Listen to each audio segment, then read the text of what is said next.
2026-এর রাজ্যসভা নির্বাচনকে কেন্দ্র করে আজ এক ঐতিহাসিক মুহূর্তের সাক্ষী থাকলো কলকাতা বিধানসভা চত্বর। সকাল থেকেই রাজনৈতিক মহলে ছিল টানটান উত্তেজনা। কড়া নিরাপত্তার ঘিরাটোপে বিধানসভায় হাজির হলেন তৃণমূল ও বিজেপির হাই প্রোফাইল প্রার্থীরা। লক্ষ্য একটাই, দেশের উচ্চকক্ষ অর্থাৎ রাজ্যসভার লড়াইয়ে নিজেদের নাম নথিভুক্ত করা। তৃণমূল কংগ্রেসের হয়ে আজ বিধানসভায় আনুষ্ঠানিকভাবে মনোনয়নপত্র জমা দিলেন এক ঝাঁক হেভিওয়েট ব্যক্তিত্ব। তালিকায় রয়েছেন রাজ্যের প্রাক্তন ডিজি রাজীব কুমার, টলিউডের জনপ্রিয় অভিনেত্রী কোয়েল মল্লিক, রাজ্যের মন্ত্রী বাবুল সুপ্রিয় এবং বিশিষ্ট আইনজীবী মেনকা গুরুস্বামী। অন্যদিকে বিরোধী দল বিজেপির পক্ষ থেকে আজ মনোনয়ন জমা দিয়েছেন বর্ষিয়ান নেতা Rahul Sinha. It's a great responsibility and a great honor. I'm thankful to Madam Banerjee for giving me this opportunity. And as I was telling in the morning, that it's a great responsibility, and I'm sure God will not give me a responsibility which I cannot fulfill. And this I'm repeating the words of the mother tongue. I just wish he could not trust me so much. That's what I say. Thank you. আমি এক ঘটনা বলি বলে বলছি, আপনি একেবারে সিনেমার জগৎ থেকে নতুন একটা জগৎ সংসদীয় ব্যবস্থায় পা রাখতে চলেছেন। আপনাকে কেমন লাগছে বিষয়টাকে এবং কিভাবে আগামী দিনে আপনি সাধারণ মানুষের সেবা করছেন? দেখুন, একটা জীবনের একটা নতুন অধ্যায় শুরু হচ্ছে। এটা একটা গুরু দায়িত্ব। মানে আমি শুধু এটাই বলবো, যেন সবাইকার আশীর্বাদ, সবাইকার ভালোবাসা আমার সঙ্গে থাকে, যাতে অনেক অনেক মানুষের সেবা করতে পারি, যেন দেশের সেবায় আমি সক্ষম হতে পারি, সফল হতে পারি, অনেক মানুষের আমি উপকারে আসতে পারি।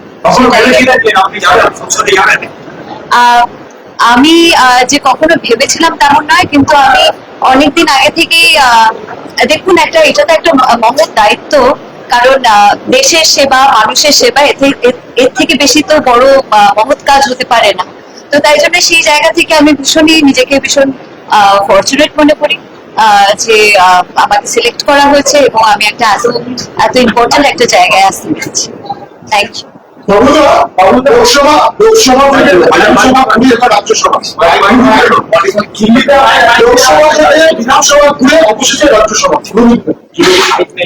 এক্সপিরিয়েন্স আমি অত্যন্ত কৃতজ্ঞ মাননীয় মুখ্যমন্ত্রী এবং আমাদের সর্বভারতীয় সাধারণ সম্পাদক অভিষেক ব্যানার্জি এবং দলের কাছে, যে রাজ্যসভা আপার house of the parliament, they have felt that I could do the job. আমি এখানে কনিষ্ঠতার সঙ্গে কাজ করতে পারবো। It's a new feeling.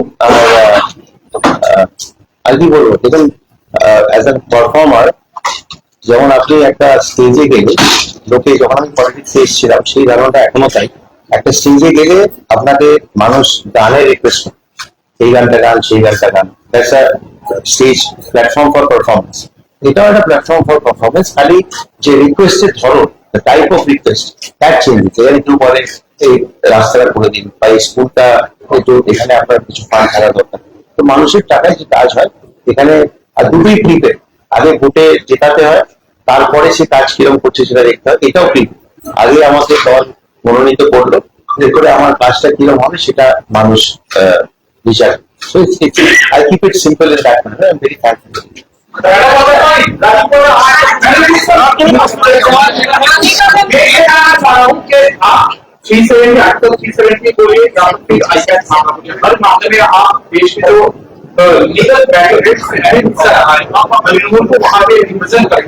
तो कौन सी पार्ट है जो का आपको दिखाना चाहेंगे जिसके लिए आप क्या कौन से इश्यूज को I think firstly, it's a great honor. As a lawyer, as a constitutional lawyer, I'm grateful to have the opportunity to serve in the upper house of parliament, which is crucial in the context of lawmaking.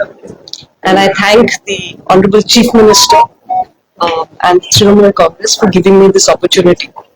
As you all know, values of equality, non-discrimination, and the dignity of each citizen is what our Constitution, Samvidhan, speaks about.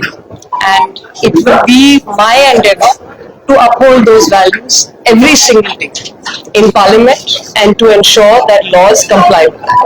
অর্থাৎ সব মিলিয়ে বলাই যায় 2026-এর এই নির্বাচন বঙ্গ রাজনীতির এক নতুন দিগন্ত খুলে দিল। একদিকে যেমন রাজীব কুমারের মতো প্রখর অভিজ্ঞতা সম্পন্ন ব্যক্তিত্বের ওপর ভরসা রেখেছে শাসক দল, অন্যদিকে কোয়েল মল্লিকের মতো তারকা ব্যক্তিত্বের রাজনীতিতে এই পদার্পণ নিঃসন্দেহে এক বড় চমক। মনোনয়ন পেশের পর রাজীব কুমারের মুখে মাদার টেরেজার অমর বাণী কিংবা কোয়েল মল্লিকের নতুন ইনিংসের সংকল্প। বিধানসভা চত্বরের এই মেজাজি বুঝিয়ে দিচ্ছে দিল্লির দরবারে বাংলার কণ্ঠস্বর পৌঁছে দিতে 1 ইঞ্চি জমিও ছাড়বে না কোনো পক্ষই। এখন শুধু সময়ের অপেক্ষা। দেশ সেবার এই নতুন লড়াইয়ে শেষ পর্যন্ত কারা জয়ী হন, নজর থাকবে সেই দিকেই। জ্যোতি সরকারের রিপোর্ট, হেডলাইন্স কলকাতা। আনন্দ আর ভালোবাসার দীপ্তিতে গড়া সমুজ্জ্বল পরমা, ঠিক তোমারই মতো। শ্যাম সুন্দর কোম্পানি জুয়েলার্স, আগরতলা, উদয়পুর, ধর্মনগর, কলকাতা।